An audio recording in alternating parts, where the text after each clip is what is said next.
por ejemplo, para los que no han podido entrar, ¿no? Ujú. Ya, empezamos entonces.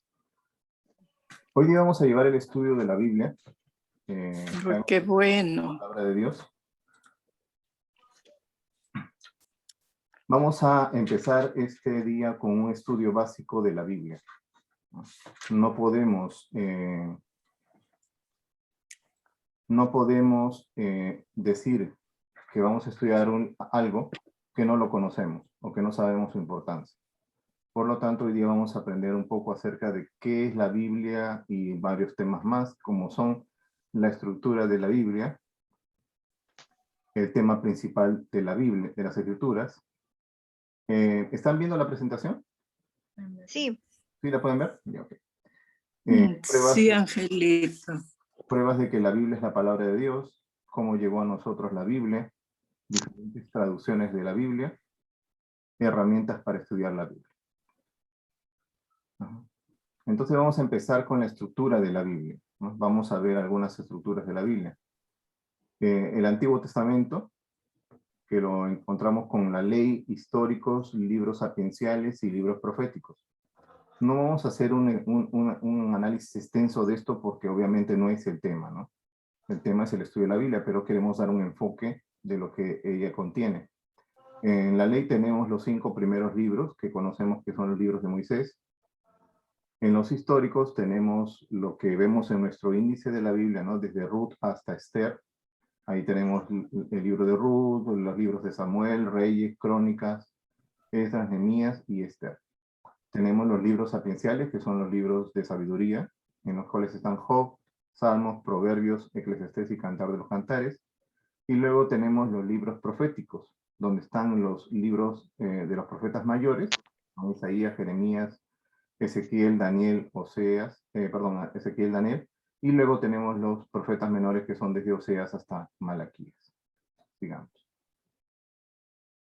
Tenemos el Nuevo Testamento, donde tenemos los evangelios, que tenemos los evangelios y el libro histórico, que para que no me salga tan larga la imagen aquí, lo puse ahí dentro también, a Mateo, Marcos, Lucas, Juan y Hechos, que aunque no es un evangelio, pues parte de Lucas, es digamos la segunda parte del evangelio de Lucas, y a la vez también es un libro histórico, como también lo son los evangelios. Tenemos las epístolas paulinas, que son desde Romanos hasta Filemón.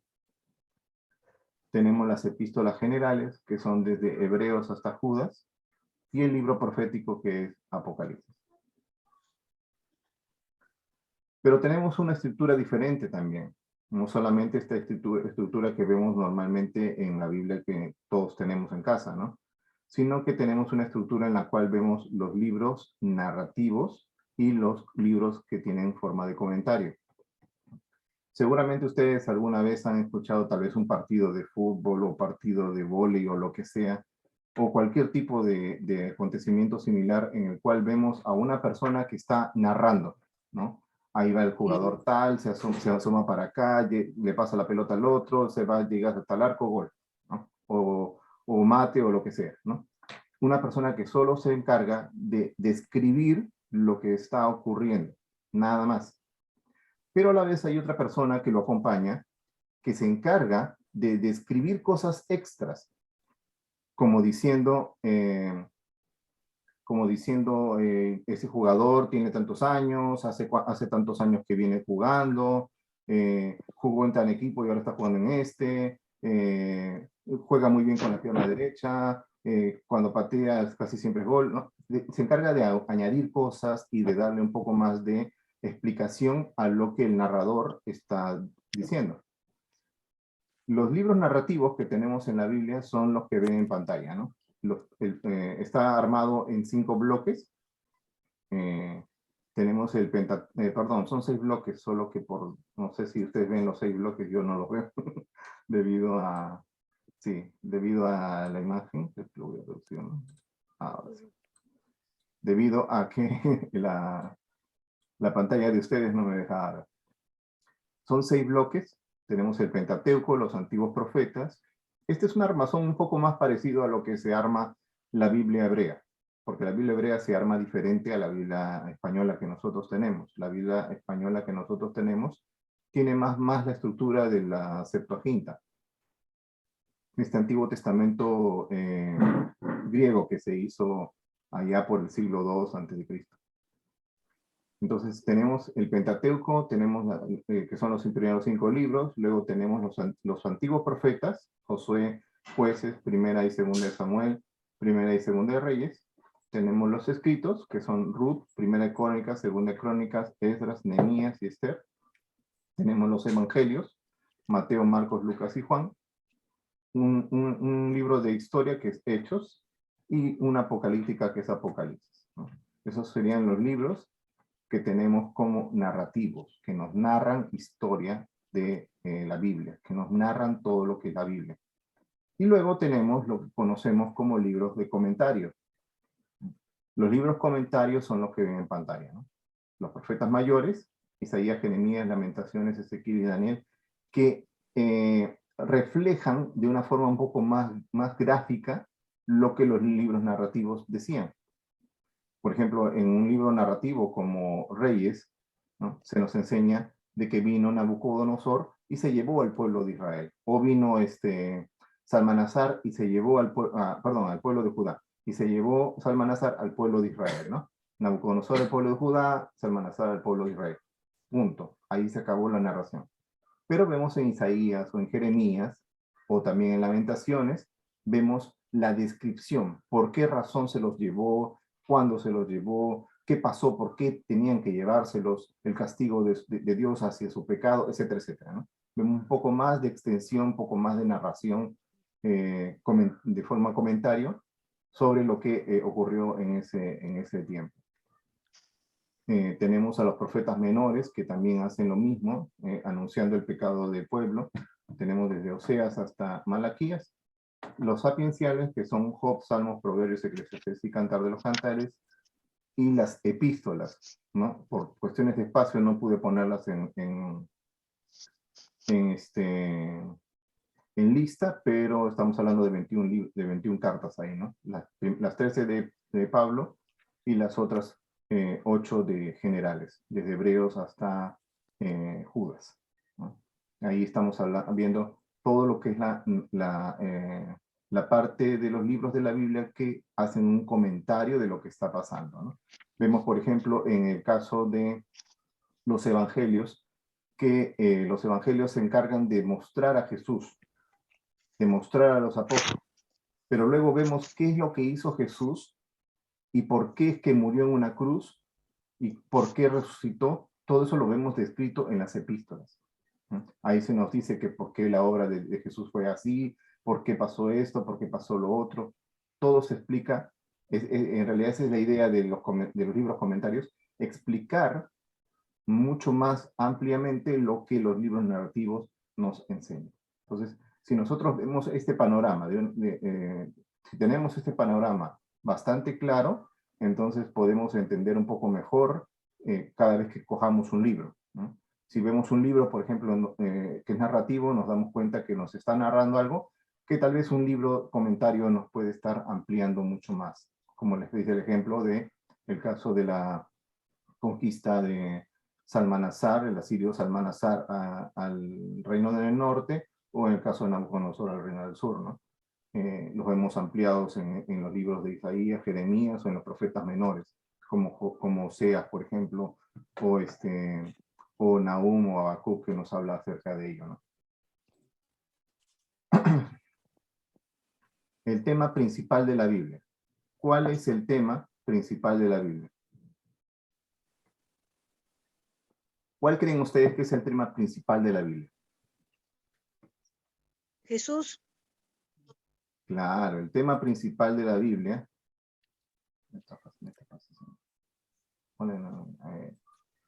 El tema principal de la Biblia es Jesucristo y la salvación que Dios ofrece por medio de él. Ese es el tema principal de la Biblia. En ese quehacer vemos algo muy importante, que es el reino de Dios. Cómo es que el reino de Dios aparece en el Antiguo Testamento. Ese reino de Dios lo hemos iniciado en el caso de Adán y Eva en el huerto del Edén. Vemos cómo ahí se inicia el reino de Dios. La idea de Dios ahí era de que estos dos procrearan hijos y ellos comenzaran a formar el Edén cada vez hasta que abarque toda la tierra, ¿no? La idea era no solamente que se quedaran en ese lugar de Edén, sino que el Edén se transformara en toda la tierra completa. Luego vemos que ellos caen en pecado y el reino termina siendo perdido, ¿no? Ya con el pecado de Adán y Eva, el reino se pierde, se echa a perder.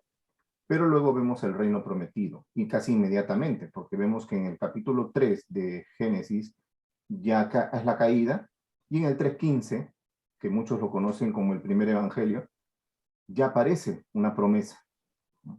Dice, la serpiente le morderá le morderá el talón, pero la simiente de la mujer va a aplastarle la cabeza a la serpiente. Y ahí se hace la promesa, ¿no? De que iba a venir un Mesías.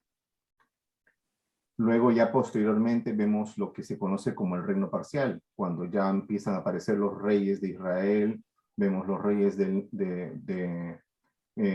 más reconocidos como son David, Salomón, que ellos comienzan a formar una especie ya de reino más claro, más acorde a tal vez a las promesas que Dios le dio a Abraham. Pero posteriormente pues ocurre esta división entre el reino y aparece un reino del norte y luego aparece un reino del sur. Y sabemos pues porque el reino totalmente se perdió en el norte, todos los reyes eran malos, no hubo ni un solo rey bueno. Ya en el reino del sur, bueno, eso era un poco más equilibrado, ¿no? Más o menos una mitad y mitad, pero igual de todas maneras terminaron dejando ese reino y perdiéndolo, ¿no? Y cuando este reino se pierde, entonces empiezan los profetas a anunciar otro reino. Vemos que se empieza a anunciar al Mesías, se empieza a decir que iba a venir un Mesías a restaurar el reino a Israel. Eso ocurre hasta Malaquías. Pasan 400 años después de eso y empieza ya lo que conocemos nosotros como el Nuevo Testamento e inicia el reino presente. El reino presente lo vemos en Jesús. Jesús empieza su ministerio, y eso lo podemos ver en Marcos, al inicio de Marcos, empieza su ministerio diciendo, el reino de Dios se ha acercado, creed en el Evangelio. Entonces, él era el reino, ¿no? Era el rey del reino. ¿Por qué? Porque él mismo lo dijo, ¿no? No piensen de que el reino va a venir por aquí o por allá, sino que el reino ya está en ustedes, entre ustedes. El reino ya estaba allí presente. Luego, posteriormente, vemos un reino proclamado ya con la muerte de Jesús, su resurrección. Vemos un reino proclamado en el sentido de que, si bien es cierto, Jesús ya implantó el reino de Dios en los corazones de los creyentes, y el reino ya se fue implantado en nosotros. La iglesia es parte de este reino, y la Biblia dice que nosotros hemos sido trasladados del reino de las tinieblas al reino de su amado Hijo. Vemos que todavía físicamente en esta tierra no aparece el reino de Dios. O sea, es un reino que ha sido manifestado ya, pero que todavía falta que se manifieste en forma física a través de toda la tierra, ¿no? Sabemos que si a alguien le podríamos decir, ya el reino de Dios está aquí, me diría, no, pero aquí reina una persona, no reina Jesús. Y en cierta manera tienen razón, ¿no? Físicamente hablando, no está todavía implantado el reino como lo vemos en las Escrituras. Pero sí se está proclamando ese reino a través de Pablo y los demás apóstoles que van anunciando el reino de Dios a diferentes lugares en el libro de Hechos. Vemos cómo se va abarcando y abarcando más y más terreno, y todo el terreno conocido, ¿no? Como el mismo apóstol Pablo dijo, desde tal lugar hasta tal lugar he llenado todo el mundo del Evangelio de Dios, el mundo conocido en ese tiempo, claro. Y así poco a poco va abarcando más y más este reino espiritual, de tal manera que se va haciendo preparativos para el reino físico, ¿no? Luego vemos el reino perfeccionado, que es cuando Jesús ya vuelva aquí a la tierra, cuando Él ya se manifieste como tal, ¿no? Entonces vemos que ya cuando Él se manifieste como tal, cuando Él venga aquí por segunda vez, va a implantar su reino para toda la eternidad. Entonces, este es un esquema basándose en el reino de Dios como tema principal de la Biblia, ¿no? El reino de Dios a través de Jesucristo y la salvación que Dios ofrece por medio de él. Ese es el tema principal de la Biblia. Vamos avanzando y vamos ahora a ver las pruebas de su autoría divina. Cuando nosotros hablamos de la Biblia, entendemos que la Biblia es la palabra de Dios. Pero ¿cómo podríamos demostrar que este libro, que muchos ahora desprecian, es de autoría divina? ¿Mm? Porque muchos dicen, este libro fue escrito por hombres. ¿Mm? Primeramente vemos que es precisa en los temas que abarca. Cuando la Biblia habla de ciencias, sea cualquiera que sea, cuando la Biblia habla de ciencias es precisa y es adelantada a su época, ¿no? Cuando en sus tiempos, cuando se escribía estos libros de la Biblia, la gente pensaba que la Tierra era cuadrada y que era cargada por una tortuga. Los autores bíblicos ya decían que la Tierra colgaba de la nada y que era redonda. Entonces, está muy adelantada a su tiempo. No es un libro de ciencias, es un libro de religión netamente, pero no está contraria a lo que las ciencias explican. Y como les mencionaba, abarca mucho más acerca de... un ratito se fue y volvió, y apareció. Ya se había ido una hermana.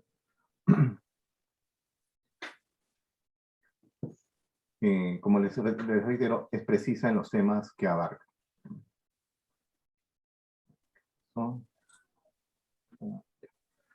Ella misma se califica como la palabra de Dios, ¿no? Ahora, hay un tema filosófico que dice que no es correcto que alguien se califique como tal porque esto lo descalifica, no sería objetivo, ¿no? Eso es un tema muy, muy nombrado, ¿no? Muchos dicen, tú no puedes decir que la Biblia es la palabra de Dios porque ella misma se está descalificando porque no es objetiva. No puede decirse ella misma que es la palabra de Dios. Ahora, ese argumento es bastante contrario porque si bien entendemos que la Biblia es un solo libro, en el sentido de armonía, no son un solo libro. Sabemos que la Biblia está compuesta de 66 libros. La Biblia es un compendio de 66 libros. Por ende, cuando Pablo es calificado como inspirado por Dios por Pedro, eso lo vemos en la epístola de Pedro, que dice que Pablo, sus escritos son las escrituras, es Pedro el que califica a Pablo, no es Pablo el que califica a Pablo. Entonces, por ende, no podríamos hacer caer a la Biblia en ese círculo en el cual ella se está calificando a sí misma. Vemos que es un autor el que califica a otro autor. Vemos como Jesús no dijo, mis palabras son las que tienen poder y mis palabras son las que tienen autoridad divina, sino dijo, yo repito todo lo que mi Padre me dijo. Y todo lo que mi Padre me dijo está escrito en el Antiguo Testamento. Así que Jesús está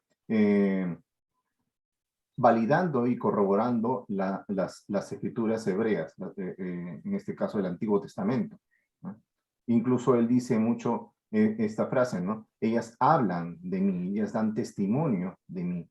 O sea, es un asunto de validación de parte de Jesús a las escrituras del Antiguo Testamento. Lo mismo dice el apóstol Pablo cuando le habla a Timoteo y le dice, yo sé que desde niño tú fuiste instruido por tu madre y por tu abuela en las Sagradas Escrituras, las cuales pueden hacerte sabio para la salvación que es en Cristo Jesús. ¿A qué escritura se refería? Se refería al Antiguo Testamento, porque obviamente en ese momento en que Pablo le estaba hablando, no existía todavía el Nuevo Testamento, sí habían algunos libros que estaban por aquí y por allá, pero no existían todavía. El tiempo es muy traicionero, ya solo nos quedan 10 minutos. No se olviden que cuando terminemos, cuando se vaya el tiempo, vuelven a ingresar al mismo link. Es el mismo link que va a seguir siendo todo este curso y que por ende pues es el mismo de siempre, ¿no? Así que ni bien terminen, vuelven a ingresar, ¿ya? Quedan 10 minutos, vamos a tratar de avanzar un poco más. textos importantes que califican a la Biblia como la palabra de Dios, tenemos la primera de Timoteo. Vamos a verlo rápidamente. ¿Me puedes ayudar ahí?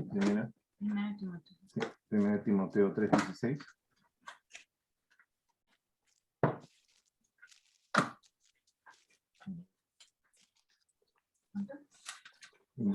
No, perdón, segunda de Timoteo 3:16. Segunda de Timoteo 3:16. 3:16.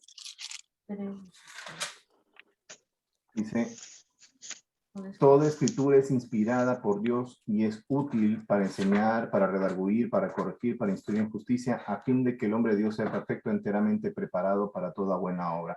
Es interesante la palabra que usa al principio, ¿no? Vamos a hacer una pequeñísima exégesis. No se asusten, no voy a entrar a ese tema, pero vamos a hacer una pequeña exégesis de una palabrita allí, la palabra inspirada. ¿Alguna vez a ustedes se le ha pasado seguramente que han inventado algún verbo, ¿no? Incluso vemos mucho esto de palabras como tuitear, whatsappear y cosas así, que no son verbos reales, que no han sido aprobados, pero que algunos ya están siendo aprobados por tanto uso. Igual pasó con Pablo. Pablo inventó una palabra. No existía la palabra inspirada por Dios antes de que él la usara, ¿no? Él inventó esta palabra que es teumneustos. No se preocupen si la pueden pronunciar o no. La cosa es que esta palabra, lo importante es que está armada de dos palabras. Una es teos, que significa Dios, y la otra es nustos, que significa soplada. O sea, literalmente la palabra debería traducirse de Dios soplada o soplada por Dios. Y eso habla acerca de la inspiración, ¿no? Ese soplar viene también de la palabra, ese nustos es una variante de la palabra neuma, que seguramente algunos de ustedes habrán escuchado, y que también da pues a una palabra en español que es neumático, ¿no? Que significa espíritu, ¿no? Así que ahí vemos claramente que el apóstol Pablo quería decir que era de inspiración del Espíritu Santo, ¿no? Lo mismo vemos en 2 de Pedro, capítulo 1, versículos 20 y 21. Vamos a verlo rapidito, por favor. Vamos a verlo desde el versículo 19. Primero. 2 de Pedro 1. Desde el versículo 19 dice, tenemos también la palabra, disculpe que voy un poco rápido, pero pues por cuestiones de tiempo, ¿no?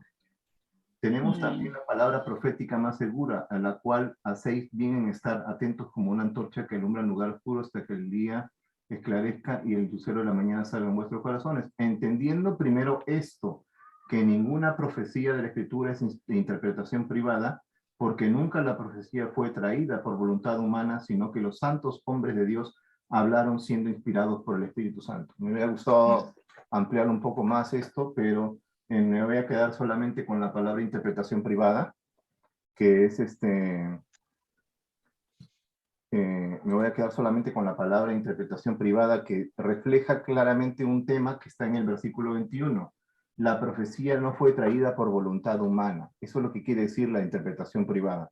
No es que nosotros no podemos tener una interpretación privada de la Biblia, sino que no es traída por voluntad humana. Es decir, Isaías no se paró un día en un árbol y dijo, ¿qué se me ocurre escribir hoy día? Ya de verdad voy a hablar del siervo sufriente, un ciervito que va a morir como una oveja. No, no se le ocurrió a él, no fue una cosa que a él se le imaginó. Fue inspirada por el Espíritu Santo. Dice, los santos hombres de Dios fueron llevados. Esto asemeja a la parte en la cual un barco es llevado por las olas y es dirigido hacia el punto que el agua quiere llevarlo, ¿no? Esa es la misma semejanza que hacía el Espíritu Santo con los santos hombres de Dios que fueron guiados a través. Rapidísimo, a ver, ¿quién se acuerda cuáles fueron las 4 intervenciones fuertes del Espíritu Santo en la Biblia? Ya les mencioné una. Así, rapidísimo, antes que se nos acabe el tiempo. En el Pentecostés. Ya, van 2. ¿Cuáles serían las otras 2? A ver, participen, participen. No sé qué le pasó. Cuando Jesús es levantado, ¿Levantado en qué sentido? No, no. o sea, el Espíritu del Cua- Señor es sobre él, dice, ¿no? Ah, buen punto, me añadí un quinto entonces.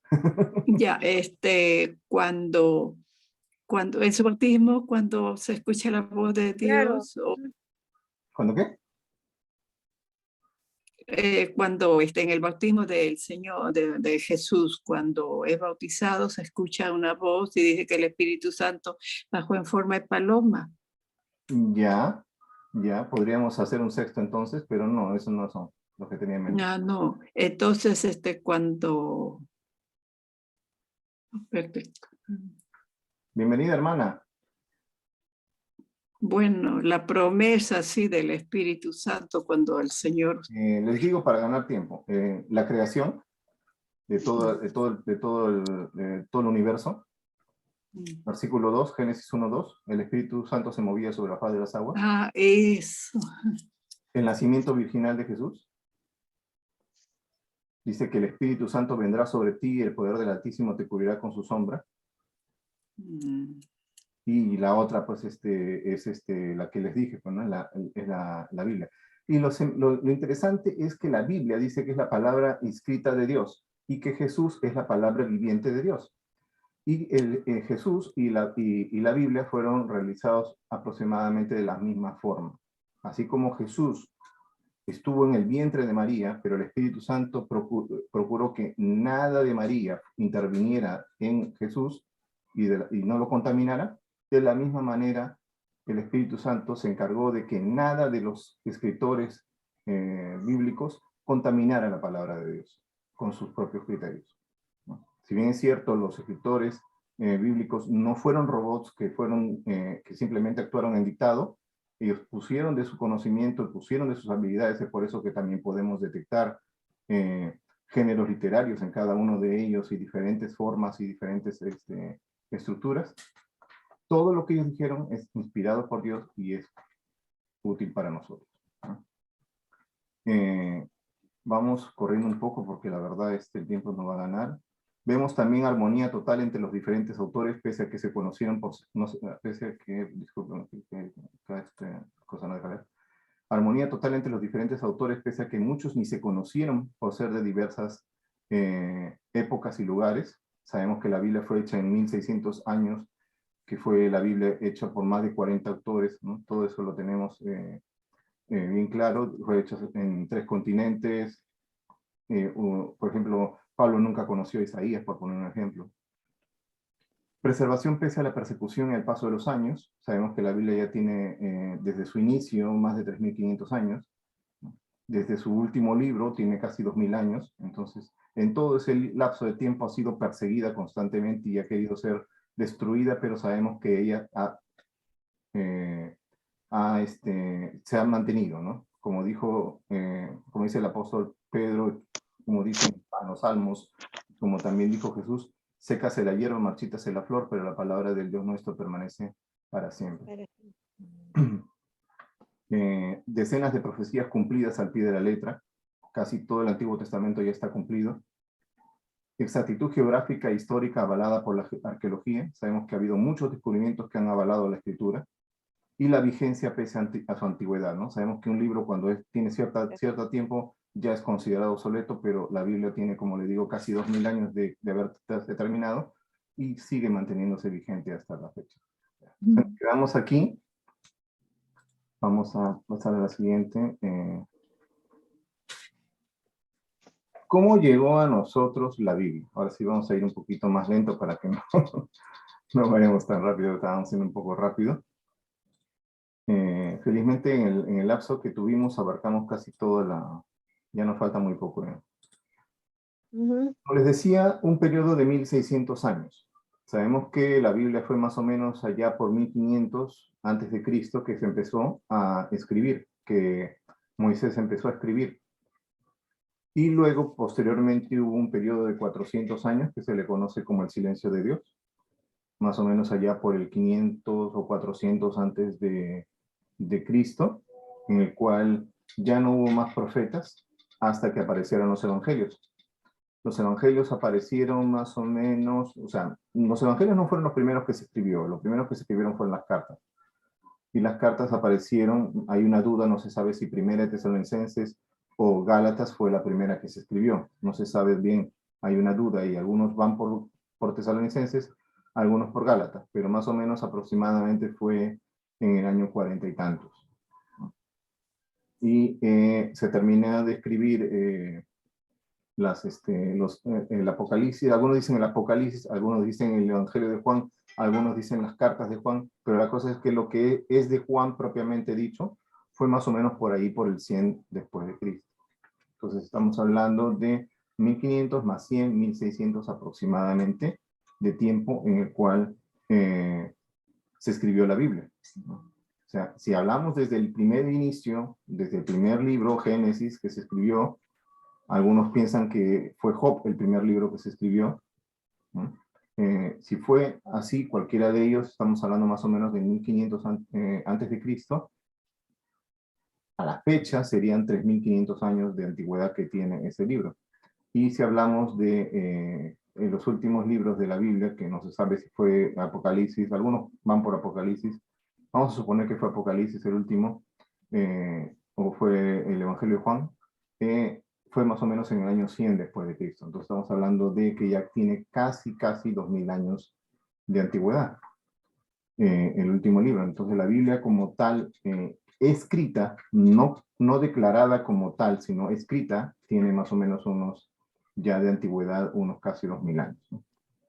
Sabemos que ya muy posteriormente, más o menos por ahí, por el 150, 200 después de Cristo, recién se terminó de reconocer todos los libros del Nuevo Testamento y formar los 27 que conocemos ahorita. Judas, Hebreos y Apocalipsis fueron uno de los libros que menos fueron aceptados. Entonces, por esa razón tenemos allí que la Biblia se demoró en terminar de construirse. Pero eso no quiere decir que por la aceptación de ellos nosotros tenemos una Biblia, sino que Dios inspiró estos libros y ellos comenzaron a aceptarlos recién a ese tiempo. Pero ya para ese tiempo, para el tiempo que les menciono, ya los libros eran usados constantemente por la iglesia, sino que se llegó a formar esta reunión de hermanos para decir cuáles eran los libros que conformaban la Biblia por el ataque de otros, diciendo, no, Marción, por ejemplo, era uno de ellos que atacaba mucho la Biblia. Entonces, como él atacaba mucho la Biblia, recién se formó un comité, por llamarlo de alguna manera, ¿no? Una reunión, un concilio, para decir cuáles eran los libros que conformaban los 27 libros que conocemos ahorita. Pero anteriormente a eso ya todos estos libros eran usados constantemente en la iglesia. Fue en 3 continentes aproximadamente, estamos hablando de África, Europa y Asia, en los cuales se escribieron estos libros. Más de 40 autores diferentes, entre reyes y campesinos, ¿no? Así esa jerarquía ahí, desde lo muy alto, como los reyes David y Salomón, o si no, también tenemos a campesinos como Amós, ¿no? Que dice, yo no soy profeta, yo soy boyero. ¿Boyero? Uh-huh. ¿Qué es boyero? Vamos. De bueyes. Ah. O sea, él simplemente araba con sus bueyes y ya, y Dios lo sacó del arado, ¿no? Y lo llevó a profetizar a Israel. Pero tenemos ese margen, ¿no? Entre campesinos, médicos, ¿no? Un montón de personas tan cultas como se puede esperar, como también bastante ignorantes en la escritura. Curiosamente, Pedro, que era un pescador y que era considerado como del vulgo, como dice el mismo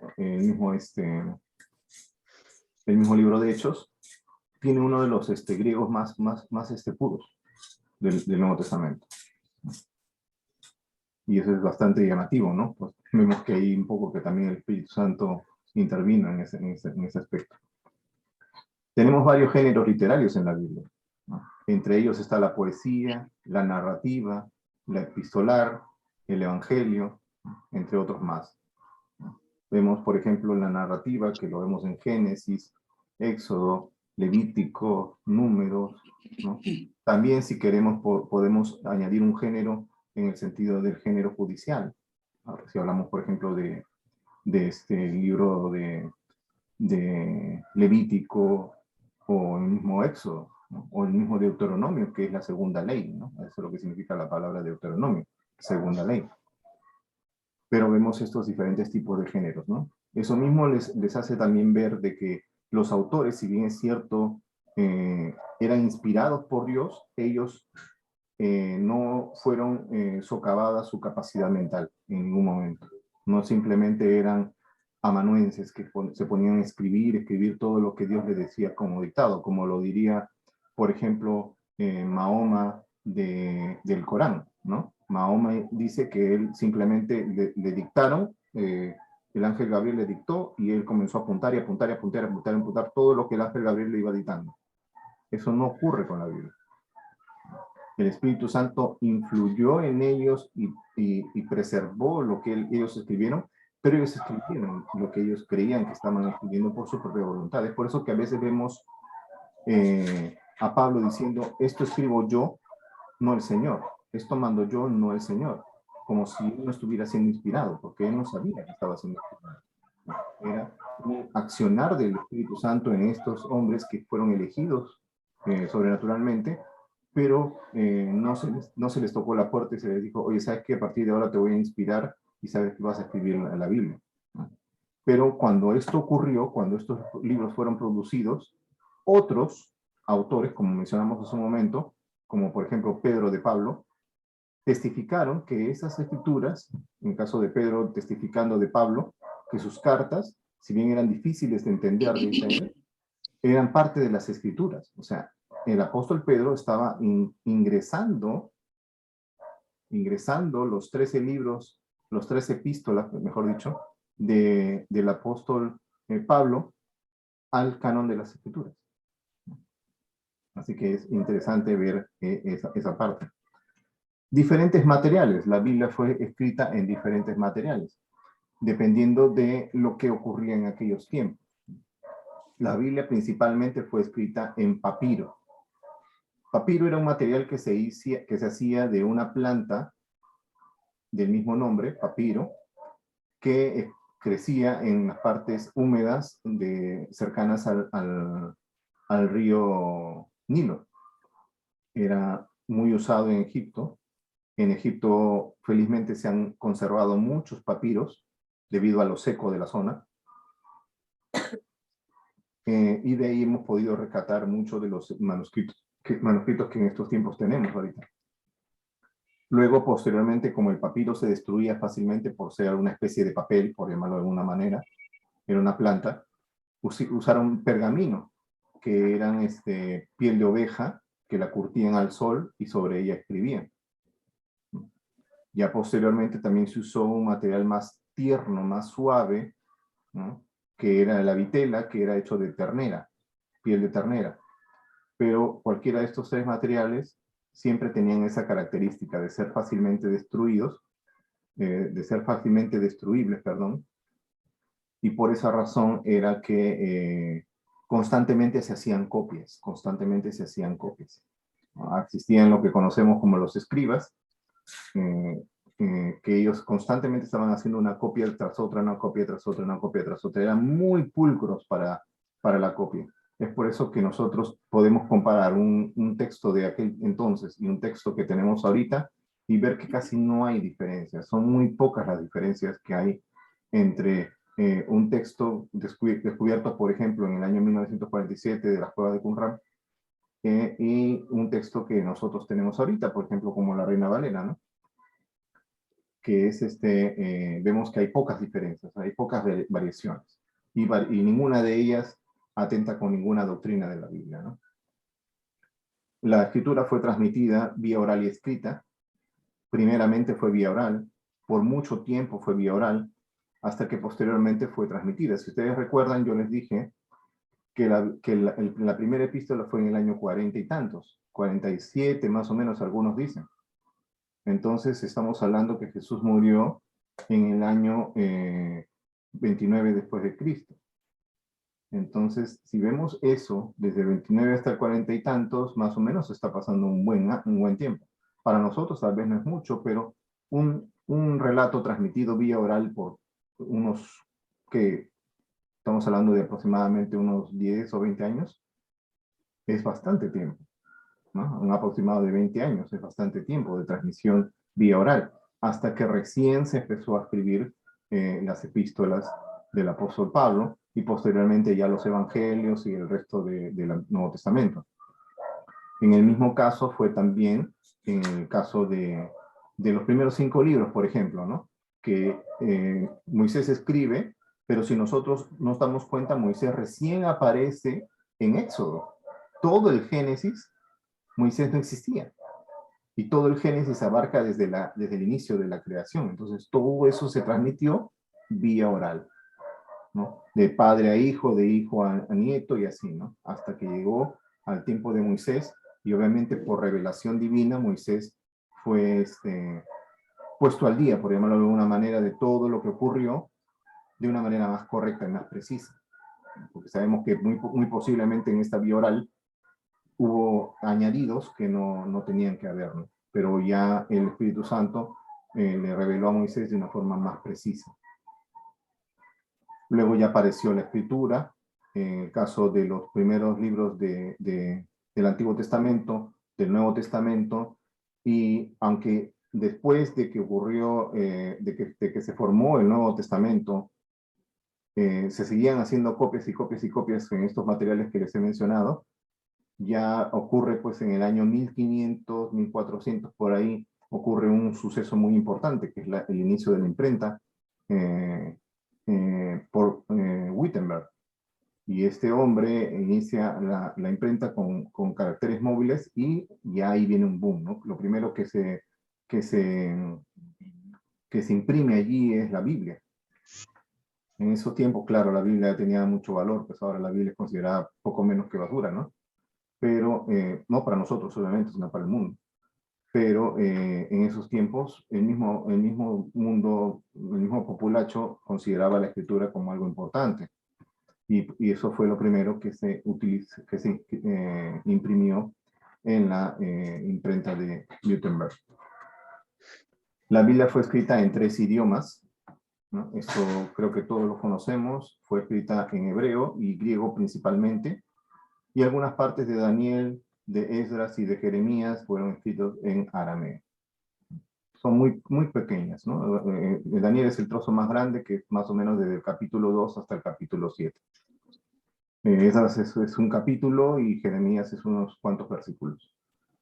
No es mucho lo que se escribió en arameo, y alguna que otra palabra de Jesús, ¿no? Que conocemos que está en arameo, perdón, como es Talita Kumi, como es Eloi Eloi lama sabactani, y otros más, ¿no? Que Jesús mencionó. Perdón, pero Jesús hablaba en arameo. Jesús hablaba en arameo, pero los libros fueron escritos en griego. El Nuevo Testamento fue escrito en griego, no fue escrito en arameo ni en hebreo. La Biblia, Jesús hablaba en 3 idiomas, en hebreo, arameo y griego. Y también seguramente hablaría latín, no tenemos razón de ello. Pero no se escribió la Biblia como tal en griego, en arameo, sino en griego. Todo el Nuevo Testamento lo tenemos escrito en griego. Algunos detractores enseñan de que la Biblia fue escrita en hebreo el Nuevo Testamento en hebreo totalmente, que son más que todos los judaizantes que hay en estos tiempos, que quieren decir que todo es de ellos, todo tiene que ser en hebreo, porque el griego es una lengua pagana y tantas cosas más. Pero no es así, ¿no? Dios utilizó la lengua que viene en ese tiempo, y ese tiempo la lengua en la cual podría extender todo su mensaje del Evangelio era el griego, y Dios utilizó el griego, no tuvo ningún inconveniente en utilizar esta lengua, porque en realidad pues la lengua hebrea no es una lengua sacra, no es una lengua sagrada, simplemente es una lengua más como cualquier otra que Dios utilizó para poder escribir su palabra. Hay muchos manuscritos del Antiguo y Nuevo Testamento, es una gran ventaja. Si nosotros, por ejemplo, analizamos libros como la Ilíada, por ejemplo, tiene apenas una decena de manuscritos, y el más cercano es del año 1000. Desde que se escribió hasta el momento en que se descubre este manuscrito, hay 1000 años de diferencia. Desde la época en que se escribió la Ilíada y la Odisea, que se supone que es de Homero, hasta la época en que se descubre este primer manuscrito que hay, hay 1000 años de diferencia. Del Antiguo Testamento estamos hablando de más o menos un tiempo, un ratito, acabo de entrar al hermana Esther. Tenemos el famoso descubrimiento de las cuevas de Qumran en el año 1947, que se comparó el texto masorético que había en ese momento de Isaías y el texto que se descubrió de las cuevas de Qumran, y era prácticamente una copia, eran idénticos. Entonces pues, podemos ver que lo que teníamos en ese momento era un gran tesoro y no había tenido muchas alteraciones, muy pocas más bien. Y en el Nuevo Testamento también, ¿no? Tenemos del Antiguo Testamento unos 1800 manuscritos, y del Nuevo Testamento tenemos aproximadamente unos 5000. Así que si nosotros vemos eso es bastante, ¿no? Ahora, si añadimos citas de autores bíblicos, como son, de la época, como son los conocidos como los padres de la iglesia, y otras traducciones de aquel entonces, como es la Peshitta, que es más o menos de la época de Jesús, y cosas así, estamos abarcando más o menos unos 30.000 manuscritos. 30.000 manuscritos contra unas decenas que tiene, por ejemplo, la Ilíada. Entonces vemos cómo es que Dios ha preservado la Biblia y la ha transmitido a través del tiempo, y ha permitido que arqueólogos descubran estos manuscritos para poder hacer un contraste, ¿no? en las Sagradas Escrituras. Y ver que la variación, como les vuelvo a repetir, es muy poca, muy escasa. Hay solamente variantes muy leves en las cuales puede haber una diferencia, pero no es algo sustancial, y gracias a Dios no perturba ni pervierte ningún tipo de doctrina importante de la palabra de Dios. Diferentes traducciones en español. Sabemos que hay diferentes traducciones en español, que tenemos varias traducciones, varios libros que han sido traducidos a diferentes idiomas, pero en el caso de la Biblia tenemos varias traducciones, tanto católicas como evangélicas, como protestantes. Y para hacer las traducciones, seguramente ustedes también habrán escuchado en algún momento, se utilizan 2 tipos de métodos. Algunos consideran hasta 3 tipos de métodos, que son el método de equivalencia formal, en el cual nosotros podemos encontrar en estos tiempos a dos Biblias, que son la Biblia de las Américas y la Reina Valera en todas sus versiones. Ellas tienen este estilo de traducción que es de equivalencia formal, que intenta hacerlo palabra por palabra. Intenta, ¿por qué? Porque al 100% no lo hace. Hay buena parte en la cual utiliza una especie de dinamismo, porque si lo tradujera de palabra por palabra no se entendería nada. No se entendería nada. Hay muchas palabras que están traslocadas están traslocadas en los idiomas originales. Entonces hay que acomodarlas. Hay que colocarlas una por aquí, otra por allá. O sea, no se puede hacer palabra, palabra, palabra, palabra, palabra, palabra y traducir de esa manera. No se puede. En ningún idioma se puede traducir palabra por palabra. Generalmente se traduce en TIR, ¿no? Porque palabra por palabra no se transmitiría lo que quieres decir. Exactamente, ¿no? Entonces, por esa razón, por más que estas Biblias tratan de acercarse lo más posible a palabra por palabra, siempre tienen que darle, en algunos casos, el sentido que se quiere dar para no perder lo que el escritor quiso decir. Y posteriormente tenemos, más en estos tiempos, lo que se conoce como la equivalencia dinámica, la traducción de equivalencia dinámica. Esas traducciones las podemos ver en la Nueva Versión Internacional, la Nueva Traducción Viviente, Dios habla hoy, la traducción en lenguaje actual y muchas otras más, ¿no? Que estas de las que he mencionado aquí son las más importantes. Esto sí tiene más a acercarse al sentido del texto y traducirlo de esa manera que a la palabra por palabra. La idea es no traducir literalmente palabra por palabra, sino ir al sentido de lo que quiso decir el autor y traducirlo de esa manera. Si bien es cierto, si uno lo examina, sí tiene una especie de palabra por palabra, pero es muy leve y más va a lo que quiere decir el autor cuando lo escribió, ¿no? Por ejemplo, un ejemplo muy básico y muy común es el versículo que dice, si tu enemigo tiene hambre, dale de comer, si tu enemigo tiene sed, dale de beber, porque ascuas de fuego amontonará sobre su cabeza y Jehová te lo pagará. Ese versículo en la Biblia Reina Valera lo dice así, pero en una versión más de equivalencia dinámica diría, porque le harás arder la cara de vergüenza y Dios se lo pagará, ¿no? Entonces, esa frase idiomática, ascuas de fuego, que tiene pues obviamente su forma en el idioma original, si lo traducimos directamente no nos quiere decir nada. Ascuas de fuego montonará sobre tu cabeza. ¿Qué quiere decir eso? ¿No? Es algo muy opaco para nosotros, pero obviamente para los autores y para los de ese idioma, los que hablan ese idioma, ellos sí lo entienden, pero nosotros no lo entendemos. Entonces tendríamos que traducir a nuestro idioma el sentido de lo que quiere decir la frase y no tanto la frase en sí, ¿no?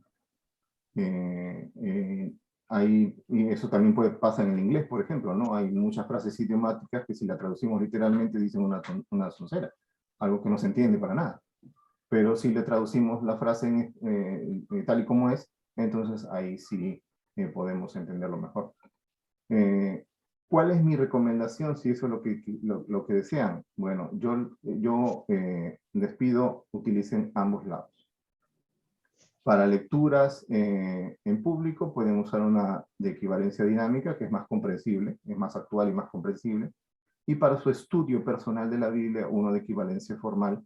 Y cuando vean que tienen un problema de entendimiento de ese versículo en especial, pueden recurrir a una de equivalencia dinámica. Utilicen varias versiones, nunca utilicen una sola versión.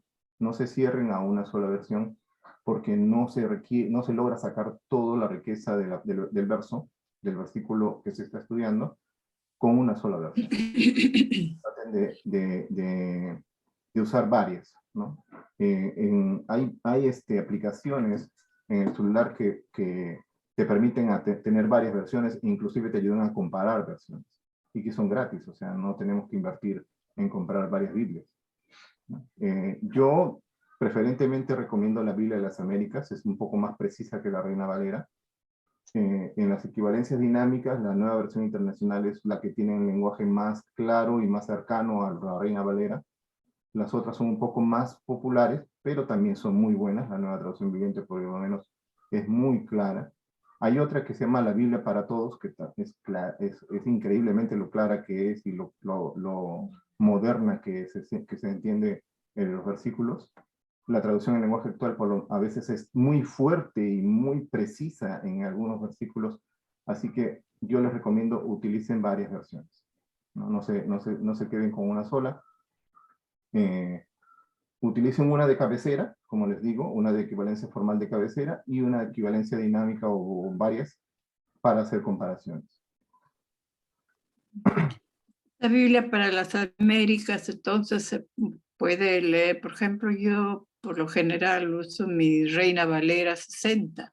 Claro. Entonces podría ser las Américas o cualquiera de los demás, ¿no? Claro, pero como les digo, principalmente volviendo al cuadro que ustedes están viendo aquí, yo recomiendo la Biblia de las Américas principalmente porque en algunos versículos es mucho más clara que la Reina Valera. Pero eso sería para su estudio personal y para su lectura diaria tal vez podría ser una de equivalencia dinámica, ¿no? O una de lectura en público, porque es más clara, más sencilla, más fácil de comprender. A alguna persona que no conoce las escrituras le va a ser más fácil entender lo que el versículo está queriendo decir en una de equivalencia dinámica que en una de equivalencia formal, porque la Biblia de las Américas también tiene un lenguaje muy similar al de la Reina Valera, solo que no es no tiene tanto esa riqueza literaria que tiene la Reina Valera, ¿no? Que es muy poética a la hora de escribir. O sea, todo lo que está escrito en forma poética. No que la Biblia entera sea poesía, sino que la forma como lo ha traducido para que encaje como una especie de poesía toda. Y se siente ese sentir, ¿no? Pero la Biblia de las Américas es un poco más llana, más directa. Pero ambas tienen esa forma de traducir palabra por palabra. Herramientas para su estudio. En este estudio, para su estudio de la Biblia, yo les recomiendo que ya de nuevo el tiempo nos aqueja. Varias traducciones de la Biblia, como les mencionaba. Una concordancia bíblica y temática, ¿no? Es diferente, no es lo mismo. Yo les recomiendo que sea una buena concordancia bíblica, que abarque bastantes. La concordancia exhaustiva de Strong es buenísima, si les es posible. Una temática abarca temas de la Biblia, ¿no? Y así no se le escapa ningún versículo también. Un diccionario bíblico es de cajón. Yo creo que deberían tener un diccionario bíblico en su casa, sí o sí. Hay diccionarios bíblicos bien baratos que están vendiendo. Un atlas bíblico también sería bueno, aunque les podría ayudar el que viene en la Biblia. En algunas Biblias viene un atlas bíblico al final. Pero de preferencia yo les recomendaría que se compren un atlas bíblico, porque les ayudaría más a entender los lugares, sobre todo en Hechos es fundamental eso, y en Génesis. Un manual bíblico que les ayudaría a tener un enfoque más claro de la Biblia, de varias partes, ¿no? Abarca lo que el autor quiere decir, por qué lo quiso decir, cuándo lo quiso decir. Eso ya lo veremos más adelante en nuestras clases, pero es muy importante para que ustedes se enfoquen bien en lo que la Biblia quiere decir. Un libro sobre costumbres hebreas. Hay un libro que se llama Comentario Bíblico Histórico, que es de Alfred Edersheim, que es buenísimo, es un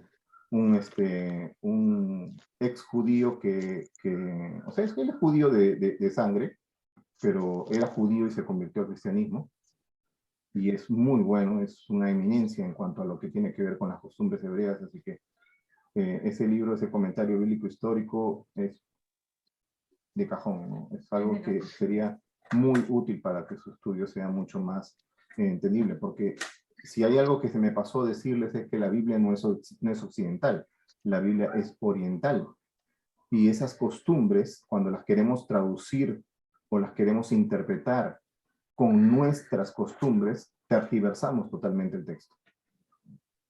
Tergiversamos totalmente el texto. Por ejemplo, las vírgenes de Apocalipsis, de Mateo 25, las vírgenes. Nosotros decimos, las vírgenes son la esposa. Las vírgenes no son las esposas, las vírgenes serán las acompañantes del esposo. ¿Por qué? Porque en los tiempos judíos la esposa no era el centro de la atención, sino era el esposo. Por ende, las que acompañaban al esposo eran estas vírgenes, ¿no? Y estas vírgenes eran las que tenían que tener lámparas para ir alumbrando el camino del esposo para que llegara a donde estaba la esposa y que eran las nupcias. ¿Cómo entendemos eso? Mediante la cultura hebrea, mediante la cultura de aquellos tiempos. Y eso donde lo vemos en un libro que trate sobre esas costumbres hebreas. Es totalmente distinto, ¿no? Hay muchas cosas que sí son muy distintas y que si las queremos interpretar con nuestra cultura occidental, hacemos una violación al texto, ¿no? Un comentario bíblico también es muy útil. Hay Biblias con comentario bíblico que se conocen como Biblias de estudio, que abarcan varias partes de esto que estoy viendo acá, que también les podría ser muy útil. Pero siempre es bueno tener un comentario bíblico a la mano para poder ver si lo que yo estoy interpretando, otros autores ya lo interpretaron, porque la idea no es que yo me invente doctrinas nuevas, sino que yo pueda interpretar de la manera correcta las escrituras. Y también en forma opcional sería bueno que tuvieran un panorama del Antiguo y Nuevo Testamento para que les explique cómo es que se formó el pueblo de Israel, ¿no? Aunque el manual bíblico normalmente abarca eso, pero un panorama del Antiguo y Nuevo Testamento abarca un poco más específico. Normalmente vienen por libros separados, o sea, un libro del Antiguo y otro libro del Nuevo, y así les puede dar una idea mucho más clara de lo que la Biblia es y lo que la Biblia refleja. Les ayuda también un poco con las costumbres hebreas y eso. Eso es, a mi parecer es opcional. Lo de arriba sí sería bastante importante que lo tuvieran, ¿no? todo esto lo pueden obtener en internet si tienen problemas económicos, ¿no? Así que no hay problema con eso, ¿no? Hay libros en internet que solamente basta con que lo busquen. Un diccionario bíblico sí sería fundamental que lo tuvieran en físico. Yo la vez pasada les hablé, ¿no les pasa ahorita el enero? Esa cosa que dice aquí. Eso. Yo les hablé sobre este, ¿no? Sobre este está en, no sé si todavía lo están vendiendo en librería, no sé dónde lo puedo poner. No sé dónde, este de aquí está costando más o menos estaba costando unos 40 soles. Y se darán cuenta, mire el volumen, ¿no? Es bastante grande, bastante extenso, ¿no? ¿Qué cosa es eso, diccionario? Es un diccionario, sí, ¿no? Es un diccionario bíblico. Y como es blanco y negro, no es a colores, entonces cuesta barato. Y es bastante útil, bastante útil.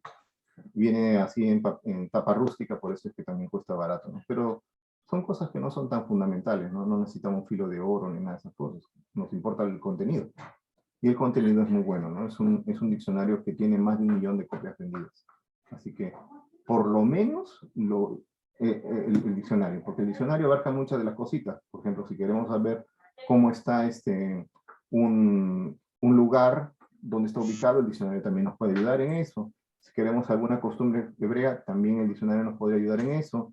Si queremos, en la concordancia sí no nos puede ayudar para nada, ¿no? Pero si queremos, por ejemplo, no sé, ver lo que quiere decir un libro o una introducción del libro, la gran mayoría de diccionarios tienen, y este también lo tiene. Así que un diccionario creo que sí sería fundamental. Eso sí sería. ¿Cómo se llama este diccionario, Angelita? Nuevo Diccionario Bíblico Ilustrado. Yo les voy a pasar por el WhatsApp el link, si es que lo encuentro, para que lo puedan aquí, ¿no? Por Messenger. Por Messenger también lo voy a pasar, no se preocupe, hermano. Ya se me trabó. Por Messenger también, ¿no? Ya, llegando aquí, ¿alguien tiene alguna pregunta? Que el Señor Jesús, o sea que el Señor Jesús hablaba 3 idiomas, por ejemplo, cuando Él va también a hacer, ¿no? A predicar, se va a Tiro y Sidón ya no pertenecían a los judíos o hebreos o Israel. Ellos hablaban arameo y las partes del puerto, que por división era puerto, ¿no? Hablaban en griego, ¿no? Para poder hacer sus transacciones comerciales. Entonces, Ya. claro. Entonces el Señor Jesús hablaba más arameo que hebreo y griego, o hablaba los 3 idiomas. El hebreo era más de aspecto cúltico, o sea, de los sacerdotes, porque era como estaba escrita la Biblia, el Antiguo Testamento. Que cuando él iba a la sinagoga a hablar, Claro, el Señor Jesús. Ahí se leía griego. Salvo las partes que estaban en arameo, ¿no? Claro. ¿Alguna otra pregunta? No, está bien. No, más bien muchas gracias, Angelito, muy clara la explicación, al menos a mí me ha quedado claro.